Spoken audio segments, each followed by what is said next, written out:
Bonjour à tous, nous sommes actuellement dans la Semaine européenne pour l'emploi des personnes handicapées, une initiative qui vise à améliorer leurs insertions professionnelles. Mais avant même de penser à insérer ces personnes dans l'emploi, il faut s'assurer qu'elles puissent prendre leur place à l'école. Pourtant, l'actualité nous rappelle une carence alarmante. Fin octobre, plus de 42 000 élèves étaient toujours en attente d'un AESH. Ce sont les accompagnants des élèves en situation de handicap, plus de 136 000 personnes, une immense majorité de femmes, qui forment le second corps de métier de l'éducation nationale. Alors, pourquoi un tel manque pour un métier si essentiel ? La réponse tient en deux mots, précarité et invisibilité. Le rôle des AESH est multiple et fondamental.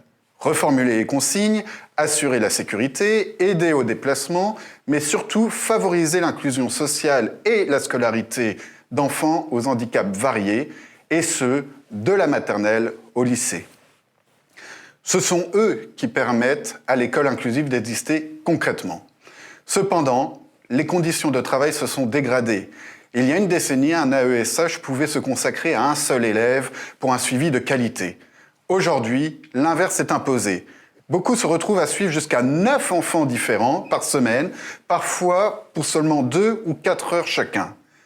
Cette surcharge empêche de créer un lien de confiance indispensable, surtout avec des élèves ayant des troubles dysfonctionnels. Cela entraîne une perte de sens de travail bien légitime. Ce sentiment d'être un simple exécutant est renforcé par un manque criant de considération. Les AESH peinent à avoir accès aux dossiers des élèves et le temps d'échange régulier avec les enseignants, pourtant essentiels pour la construction du parcours, sont quasi inexistants. C'est le premier front de la reconnaissance, donner aux AESH les moyens de s'intégrer pleinement à l'équipe pédagogique. Le second front, c'est la précarité salariale et statutaire.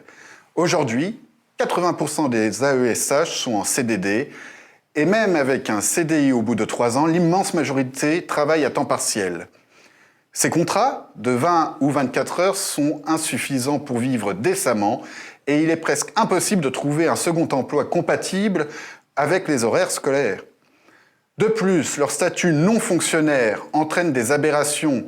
Ils ne peuvent pas faire d'heures supplémentaires rémunérées et leur couverture sociale lors d'un arrêt maladie ou d'un congé maternité peut créer des difficultés administratives majeures. La revendication de la CFTC est claire et légitime pour les AESH.